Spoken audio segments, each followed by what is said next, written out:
Halo, welcome back to my YouTube channel. Kembali lagi bersama aku, Bidanisa. Di video kali ini aku mau kasih informasi dan edukasi tentang tanda-tanda positif hamil sebelum terlambat menstruasi. Diharapkan dengan informasi yang akan aku sampaikan ini, Bunda yang sedang dalam program hamil lebih aware terhadap dirinya dan kehamilannya, yaitu untuk lebih hati-hati dalam berkegiatan dan juga mengkonsumsi obat-obatan dan makanan.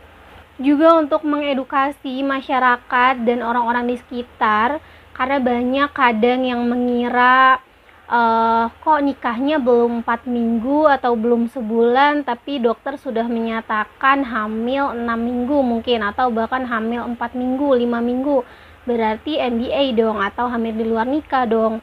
Tidak seperti itu. Di dalam dunia medis, perhitungan kehamilan itu dimulai dari hari pertama haid terakhir. Jadi bukan saat bertemunya si sel telur sama si sperma itu. So, diharapkan setelah kalian menonton video ini, kalian mendapat pengetahuan baru. Dan jangan lupa juga untuk di-share video ini kalau video ini bermanfaat, dan jangan lupa juga untuk di-subscribe. Tapi sebelumnya aku mau minta maaf dulu nih kalau ada kata-kata atau penyampaian yang kurang atau kurang tepat, mohon dikoreksi dan berdiskusi di kolom komentar. Oke, tanda yang pertama yaitu keluar flek. Jadi di masa atau siklus menstruasi Bunda, mungkin ada yang siklusnya 28 hari atau 30 hari. Di tengah-tengah siklus itu adalah masa subur Bunda. Nah, ketika masa subur itu kalian berhubungan atau bertemunya si sel sperma dengan sel telur, itu biasanya tidak langsung di dalam rahim, tapi saat bertemunya tempat yang normalnya itu memang di tuba falopi atau saluran telur ya, saluran telur. Nah, ketika sudah bertemu, dia akan berovulasi atau dia membelah diri lalu turun ke si dinding rahim. Nah, di dinding rahim ini dia akan ada yang namanya penempelan atau nidasi. Nidasi ini yang menyebabkan keluarnya flek darah. Namun berbeda dengan flek ketika kita akan mengalami menstruasi. Kalau kita mau menstruasi, biasanya fleknya itu cenderung merah kecoklatan. Tapi tanda dari adanya nidasi ini, fleknya itu cenderung merah ke pink. Tapi kadang Bunda tidak menyadari, mungkin mikirnya mungkin mau haid. Tanda yang kedua yaitu adanya kram perut. Kenapa kram perut? Ya tadi karena adanya nidasi dan adanya flek, makanya menyebabkan kram perut bawah di bagian rahim, hampir sama seperti ketika kita akan mengalami menstruasi. Jadi Bunda bisa membedakan di bagian flek kemerahannya itu. Bisa jadi dua tanda itu adalah tanda kalau Bunda akan positif atau sedang hamil. Tanda yang selanjutnya yaitu mengalami kelelahan dan sering nyeri di bagian punggung. Ya, untuk mempersiapkan sebuah kehamilan, tubuh kita itu akan bermetabolisme atau mengeluarkan tenaga semaksimal mungkin untuk mempersiapkan kehamilan dan untuk beradaptasi terhadap kehamilan. Jadi itu kenapa menyebabkan kelelahan.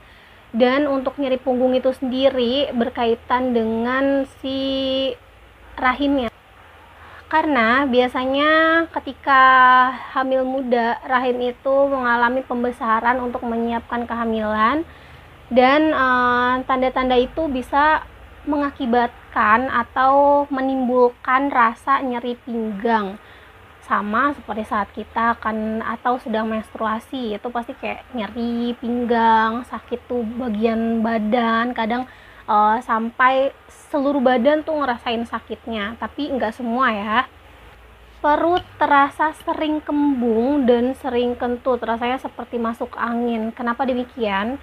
Karena metabolisme atau makanan yang dicerna oleh tubuh kita itu dipercepat metabolismenya atau dimaksimalkan untuk ya pertumbuhan janin pastinya. So itu kenapa perut kita terasa kembung dan bahkan sering kentut. Tanda yang selanjutnya yaitu sering buang air kecil. Jadi buang air kecil yang normal tuh sebenarnya berapa kali sehari? 5-6 kali. Jadi kalau kalian kurang dari itu mungkin kalian kurang minum. Nah, untuk si ibu hamil ini sendiri buang air kecilnya cenderung sering. Dan ya karena memang tanda-tandanya juga memang dia akan cenderung merasa sering haus. Ditambah lagi kantung pipisnya itu tertekan oleh pembesaran rahim. Jadi ketika si kantung pipis atau vesika urinaria kita sebut itu tertekan oleh rahim karena mereka kan berdekatan ya, posisi organnya, itu akan menimbulkan rasa sering kebelet pipis walaupun vesika urinarianya itu atau kandung pipisnya itu belum penuh. Tanda yang selanjutnya yaitu mengalami keputihannya tapi keputihan yang bening, bukan keputihan kayak yang putih pekat. Kenapa demikian? Karena hormon kita atau tubuh kita itu secara otomatis melindungi si serviks atau mulut rahim dari bakteri, dari mikroorganisme yang akan mengganggu perkembangan janin dalam rahim. Jadi kegunaannya si keputihan ini untuk melindungi misfi kita. Jadi bakterinya bakteri baik ya. Tanda yang selanjutnya yaitu mengalami kesulitan tidur.